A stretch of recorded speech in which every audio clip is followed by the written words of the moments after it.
The Columbia Network takes pleasure in bringing you Suspense.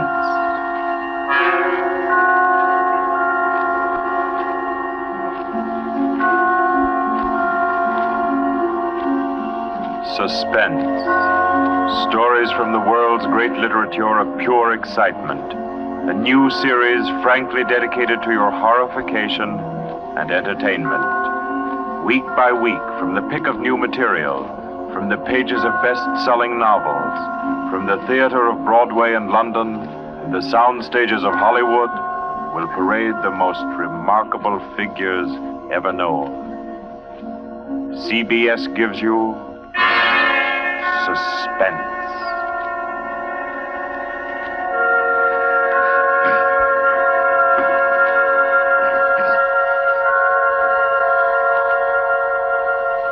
Tonight's presentation is one of the finest of the contemporary stories of mystery and terror. John Dickson Carr's famous novel, The Burning Court.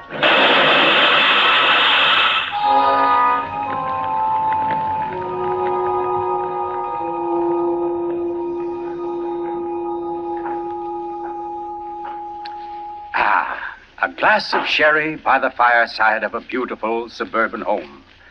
What could be more comforting? You're an admirable host, Mr. Despas, and it's really a shame our first meeting is under such a cloud. It's also a shame I have so little time to tell you which one of your guests here murdered your uncle last week.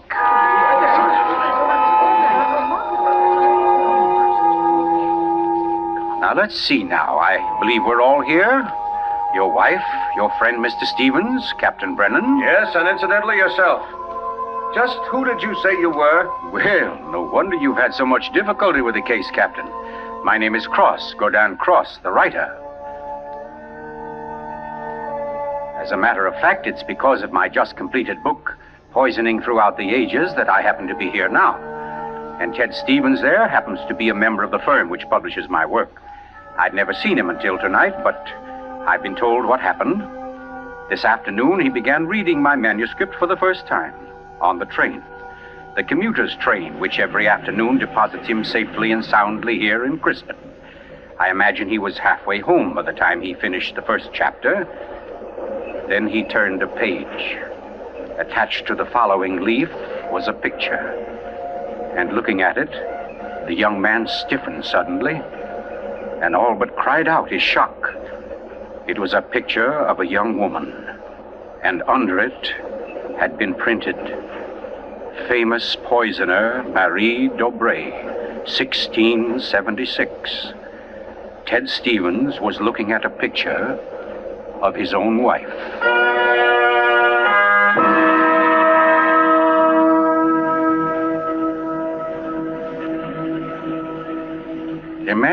Imagine his 25-year-old wife in 17th century costume. The face, the features, even a wistfulness of expression were identical. Even the name, Dobré, was his wife's maiden name. But no, that was ridiculous. This woman in the picture was, well, one of his wife's ancestors. Yes, that was it. Simply an amazing family resemblance. Marie would be waiting for him at the station, and he'd have to tell her about it. He wondered why, however, she'd never told him about. Oh, well, but you don't discuss such an ancestor, do you? Ted Stevens glanced down at the chapter to which the picture had been attached. It was entitled, The Affair of the Non-Dead Woman.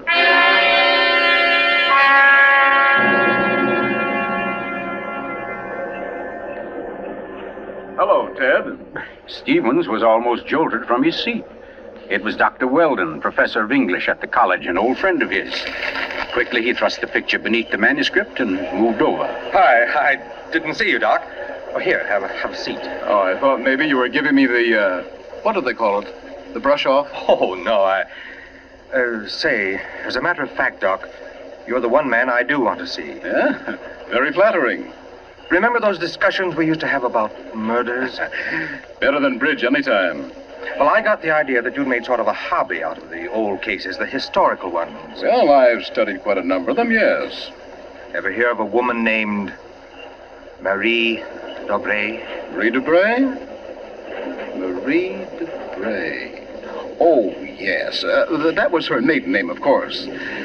One of the finest specialists in arsenic poisoning you could ever hope to find. Oh, we're almost at our station, Ted. Let's get to the door. Yes, a real charmer Marie was. Must have disposed of 100 husbands, lovers, suitors, and just plain friends before she was caught. What happened to her, Doc? She was beheaded and burned. Crispin!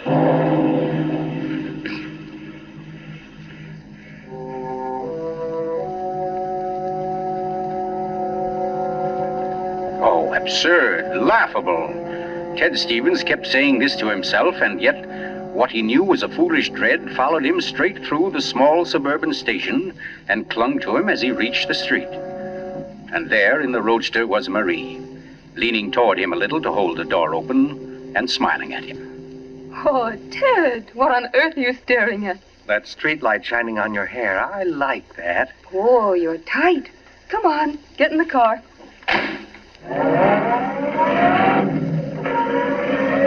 Then, like a wisp of smoke, it was gone. The whole ridiculous fear, the delusion.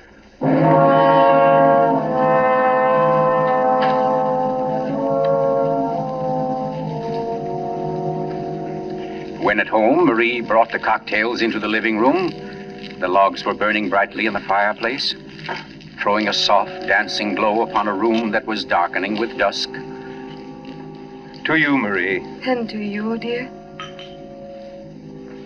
As Stevens placed his glass down, he noticed the manuscript of my book. It was there on the table, right where he'd placed it when he first came in. Deliberately, he turned from it, and then turned back. The manuscript had been moved. Only an inch or so, but it had been moved. Keeping his back to his wife, he thumbed through that early chapter and discovered, just as he knew he would, that the photograph was gone. For a long moment, he thought of what to do. Then slowly, he turned around. This book by Cross I brought home. Yes? There was a story of a poisoner in it. Rather funny. Her name happens to be the same as yours. Oh, your maiden name, that is. Oh, that is odd, isn't it? Darling, was she a relative of yours? Why, Ted, you're serious. In a way, yes. Oh, I don't mean it's really important. It's just that, well, when you run across a person who's a dead ringer for your own wife and who lived 300 years ago and was a top-flight poisoner, well, you like to hear about it, that's all. What on earth are you talking about? Darling, be honest with me. Didn't you look at this manuscript when I was out of the room? No. You didn't take out a picture of a poisoner named Marie Dobré? I most certainly did not. Oh, Ted, what is this all about? What are you getting at? Oh, just this. Somebody took that picture out of that manuscript since I've been home. Now, who's that? Well, I'll take a look. Afraid I don't feel like... Why, it's Mark Despas. Mark? Ted, wait a second. Yes? Ted, whatever it is he wants, promise you won't do it. Promise I won't do I it? mean, promise you won't get yourself involved. Please, Ted, don't go out tonight. Say, what in the world is... Well, anyway, we can't let him stay outside. Mark, how are you? Come on in. Thanks, Ted. Just thinking about giving you a call later. Oh, let me have your hat. Oh, thanks. Marie, I hope you'll excuse me for popping in like this, but, well, I wanted to talk to Ted. It's rather important. Oh, I don't mind at all. Come on, Mark, we'll step into the library. Oh, you mind, dear? Of course not, Ted. I'll be making the sandwiches for her. Oh, grab that chair in the corner, Mark. Well, let's hear it. What's the trouble? Ted, my Uncle Miles was murdered. Murdered? Oh, the talk hasn't reached you yet, but it's already started. Nothing definite, of course, just that there was something wrong about Uncle Miles' death. But I don't... Mark, are you sure of this? You know he was murdered? I don't know. Of course I don't. I just don't see how it could be any other way. Uncle Miles, you know, had been sick for quite a while, but last Saturday he seemed so much better that Miss Corbett, that was his nurse, decided to take the day off. And, oh, you know all this. You and Marie were over that afternoon. Anyway, Lucy and I went to the club that night, to that masquerade party, and we left the old boy completely alone. I've cursed myself 1,000 times since. But what about your housekeeper, Mrs., what's her name? Henderson. Wasn't she around? Oh, sure. In that little house out in back. We told her to look in now and then, but, well, that wasn't good enough. It was after midnight when Lucy and I got back. Uncle Miles was dying. Ted, it looked exactly like one of his regular attacks, but then later, after he was gone, I happened to glance under the chest of drawers in his room. There was a small silver cup under there, almost drained, and Uncle Miles' cat. The cat was still warm, but quite dead. Oh. I managed to get the cat out of the house and buried without anyone seeing me. Next day, I had the contents of the cup analyzed. It was poison? Yes. Arsenic. Well, what do you want me to do? Help me open the crypt. What? I want to have a private autopsy performed. Help me get Uncle Miles' body out of that vault. Oh, I know it's a tough job. The thing is sealed solid, but we can do it. You mean without the police knowing about it? Without anybody knowing about it. Mrs. Henderson's visiting her sister, and I managed to send Lucy over to the club. You must be crazy. You're playing with dynamite, Mark. This is something you've got to tell the police now. I can't take that chance. But they'll have to know sometime. You're only I've delaying... got to know first, I tell you. You don't understand, Ted. There was somebody in Uncle Miles' room that night, handing him something in a silver cup. Mrs. Henderson was on the porch by the window. She saw her. She saw her? Ted, she thinks it was my wife. Oh, Lucy. It doesn't mean anything to Mrs. Henderson yet, because she doesn't suspect anything, but, well, Ted, you've got to see why I've got to be sure, why I've got to know how Uncle Miles died. Because it wasn't Lucy, Ted. I know it wasn't. Of course not, Mark. She had an alibi. Well, she was with you at the club, wasn't she? Yes. Except for half an hour. I see. You'll help me, won't you, Ted? When do we start? As soon as you can make it. Okay. Come on now. I'll get your hat. You trot on ahead, and I'll come over as soon as I can see Marie. You're not going to tell her about this. Of course not. I'll think of something. Don't you worry about it. No, thanks, Ted. Thanks a lot. Marie? I'm coming. Darling, Mark asked me to, I know, Ted. Here. You better take your sandwiches with you. You'll be hungry. But you knew I was going out? Yes, I knew. You listened to us? I couldn't help it, Ted. I had an idea what Mark's visit was about. The talk about his uncle's death. There's a lot of gossip about it in the village. That's why I tried to tell you. Why I didn't want you to get mixed up in it. But it's too late now, isn't it? I mean, you're going. I can tell by the way you look. Ted, wait a second. There's just one thing I want to tell you before you leave.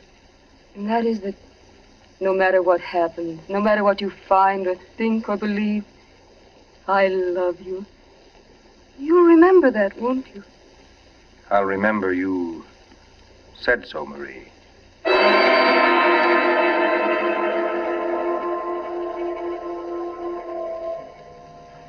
By the light of a dim kerosene lantern, Mark and Chet Stevens pounded their way through the thick shelf of rock that covered the Despas' ancestral tomb, pried open the great slab of stone which lay across the subterranean door, and then at last descended to the dank, ink-black chamber. They found the coffin.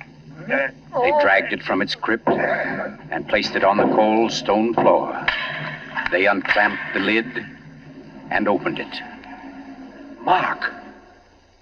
It's empty. What? That's impossible. It can't be. But it is, Mark. You know what this means? That body wasn't in this coffin when it was placed here. I'll swear it was, Ted. From the time that coffin was closed on Uncle Miles, somebody, the undertaker or Lucy or me, somebody was with it until it was buried. And the crypt was sealed right after. Then somebody beat us to it. Somebody's broken in here ahead of us. Broken in? Listen, Ted. Lucy and I have hardly left the house since the funeral. Do you think anybody could break in here, smash through that stone and cement without our seeing them or without our hearing them? Well... What? Well, you might as well come on out then. What? Who was that? Me, Mr. Despas, up here. My name's Captain Brennan. I'm from the office of the Commissioner of Police. From the... Like to talk to you if you don't mind, Mr. Despas. Here, follow my flashlight up. But I don't understand. How How did you know about this? By listening, mainly. You mind if we go up to your house, Mr. Despas? Why, no. Not at all. Oh, thank you. Oh, Freddie. Look here, Captain. Freddie, this is Mr. Despas, Lieutenant Gray. How do you Glad do? to know you, Mr. Despas. And Mr. Ted Stevens, isn't it? Well, how did you know my name? Very simple. I got the names of everybody who was here at the Despas the day the old man died. You and your wife were included. Oh, here we are. But I don't... Captain, who gave you those names? Why, your housekeeper, of course. Mrs. Henderson? You didn't think Mrs. Henderson saw the dead cat, did you, Mr. Despas? But she did. She also saw you bury it. And we've been interested in the case ever since. Well, nice place you have here, Mr. Despas. Now, let's see. According to Mrs. Henderson, your wife was wearing some kind of a masquerade costume that night. What kind of a thing was it? Well, it was a... Oh, there, you can see it. It was copied from the dress in that old painting over there. Oh, yes. Funny, where's the woman's face? It's always been that way, long as I can remember. Somebody must have thrown acid on it or something. Can't blame them much. She was a poisoner. A poisoner? Yes. The story goes that one of my ancestors was responsible for her execution. Marie Dobray, her name was. Oh, yes, I've read about her. Learned all her poison tricks from one of her lovers, guy by the name of Gaudan Cross. Oh, yes, Mr. Stevens. We cops read now and then. Did you say Gaudan Cross? That's French. We call it cross. Absolutely no limit to a cop's education, is there? But to get back to your wife, Mr. Despas, she was dressed like the famous Marie. Now, when Mrs. Henderson looked through that window... Just a minute, Captain. Mrs. Henderson can't prove she saw a thing, and you know it. What do you mean? I mean you haven't any right to insinuate that my wife was in that room. Well, who's insinuating? I'm trying to say that Mrs. Henderson, after thinking it over, realizes she was tricked by the costume. The woman she saw in the funny clothes, handing the cup of poison to your uncle, wasn't your wife at all. What? Because your wife is an unusually tall young woman. And the one Mrs. Henderson saw was fully half a head shorter. More on the order, let's say, of Mr. Stevens' wife. My wife? Captain, this is absolutely ridiculous. Well, I don't know. Why, what's the matter, Mr. Stevens? You're trembling like a leaf. Tell me now, just for fun, where was Mrs. Stevens that night? She was home. With me. The whole evening? Certainly. She retired early? Yes, we both did. You, I suppose, were sound asleep by midnight. Yes, I was. Then how do you know where your wife was? Well, Look here, Stevens. She had to have a costume that would match Mrs. Despas. How did she manage that? Where did she get it? Well, she never had one. She never had a dress like that. And what about her motive? Why did she poison him? I don't know. Not for money, certainly. Then what was it? Hate? Did she hate Miles Despas? Yes, she did. No. Oh, I don't know. I don't know, I tell you. Brown? Yes, Freddie. I phoned and got hold of Mrs. Despas and the nurse, all right. That Mrs. Stevens, I couldn't reach her. Her phone won't answer. Okay, have her picked up. I'm going home. Stevens, come back here. I'm going to get my wife. Want me to stop him, Brennan? No, go.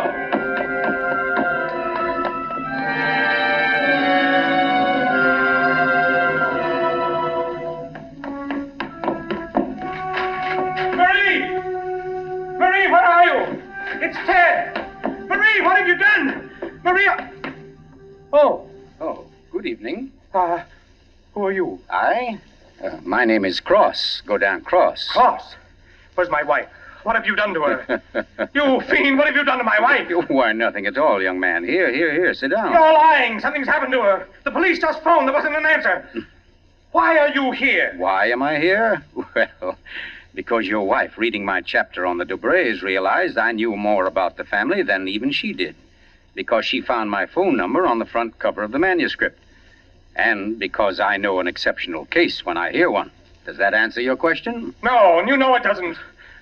Can't you see I've got to know whether... Yeah, I see. Whether your wife is that Marie Dobray, who was burnt. Burnt by order of the High Tribunal for all poison cases. The burning court of France. Witchcraft, black magic. The world across the threshold. You're quite sure, no doubt, also, that I'm Gaudan Cross, who first wooed her. No, my boy. No, my real name happens to be, of all things, Tom Simpson. Most unsuitable for a distinguished writing career. And Marie Dobray is no more your wife's real name than mine is Gaudan Cross. What? Your esteemed wife was an adopted child, Mr. Stevens, adopted by people in Canada named Dobray, remote members of the real family of poisoners. I can't believe it. Oh, why didn't she tell me? Why? Because until I told her half an hour ago, she didn't know it herself. You see, in the course of my research on the family, I found out about it. And in the course of talking with your wife, I found out something else. How for years she was haunted by the fear that she might be a poisoner by inheritance, by blood. And you can see, can't you, why she never talked about it, or her Yes. past to you? Yes. And yet, Mr. Stevens, you had all but made her forget that past. You. And that's why she was willing to lie, to steal a picture, do anything, in order to hold you to her. Yes, I see that now. You know, young man, I rather think she loves you.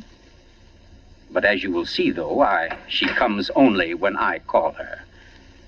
Mrs. Stevens? You mean she's... Yes, Mr. Cross. Marie, it's you. You're all right? Oh, yes, dear. We're both all right now, and nothing can change it, ever. Marie, listen. Don't say Marie, dear. Say Maggie. Maggie? Oh, that's my name, my real name. Maggie McTavish. And it's a lovely name, dear. The most beautiful, gorgeous... glamorous- Darling, please. You don't understand. The police, they think you had something to do with Miles' death. They think I did. So, now, Mr. Stevens, before we go back to the Despas, don't you think you'd better tell me everything that's been said and done up to date? Having just saved your wife's soul from the burning court, now I'll wrest her body from the electric chair.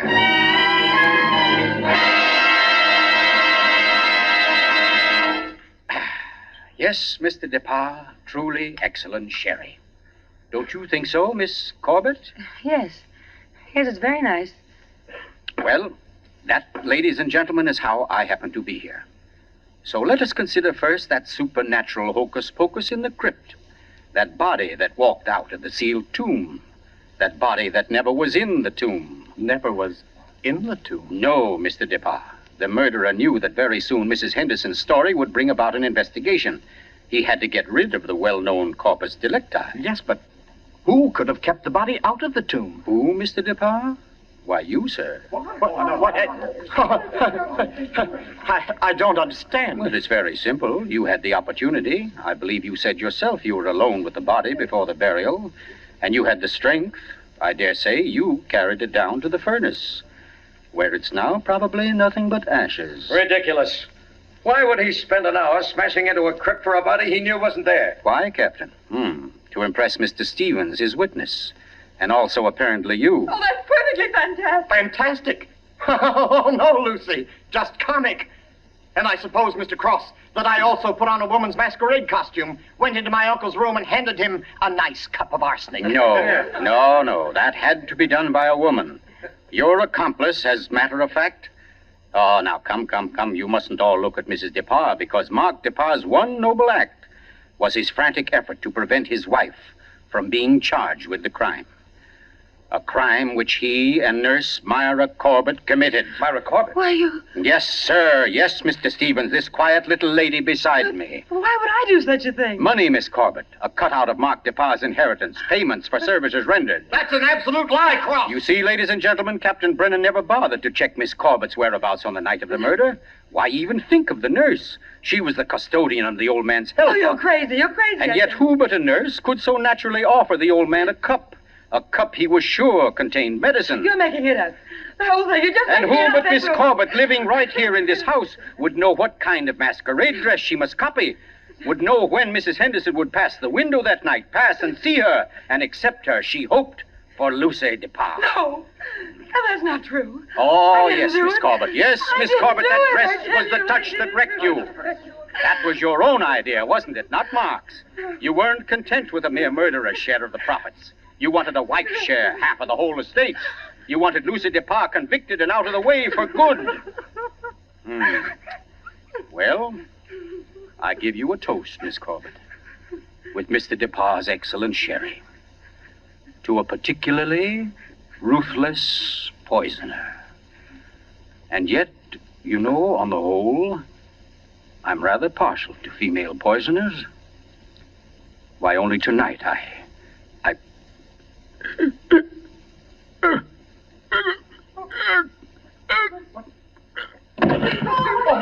back here. Here, let me get to him. Mr. Cook! What's the matter, Brennan? This man's dead. Dead? And from cyanide, if I know anything. Cyanide from that glass of sherry. Cyanide that a nurse could get quite easily. That glass was right beside you, Miss Corbett, and nobody else was near it. Too bad he didn't drink it as soon as you hoped. A second ago, we had nobody to use against you. But we have now, Miss Corbett. We have now. And I arrest you for the murder of Gaudan Cross.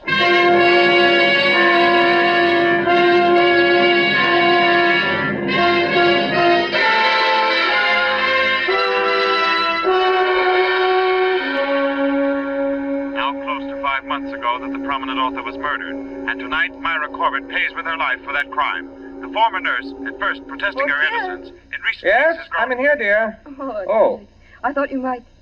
Oh, what did you cut it off for? Huh? What do you mean? The radio.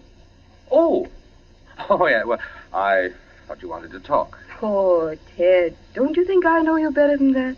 What was on the radio? Well, there wasn't any... Okay. It was about Myra Corbett. She goes to the chair tonight. Oh, I didn't think you wanted to be reminded. I don't really. But making such an effort to hide it only keeps it alive, doesn't it? All right, darling. Know what I came in to ask? If you wanted a cocktail before dinner? The largest one you've got. Fine. I'll get out the ice cube. I know. If I'll fix up the fire. Okay, Maria, a deal. Where are some papers to start it? Right there by the bookcase. And the name's not Marie. It's Maggie. Because, darling, Marie's dead and gone forever.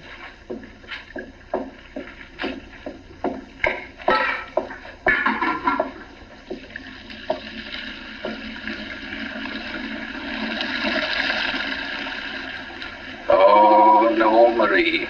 We're never dead. Neither of us.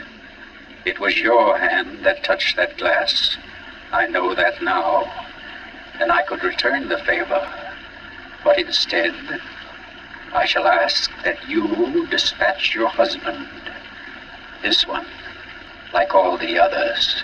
Now, just a little bit of poison in the drink, Marie. Any kind of a drink. What kind, Ted? Hmm? What kind of a cocktail shall we have? Oh, any kind, darling. Any kind at all.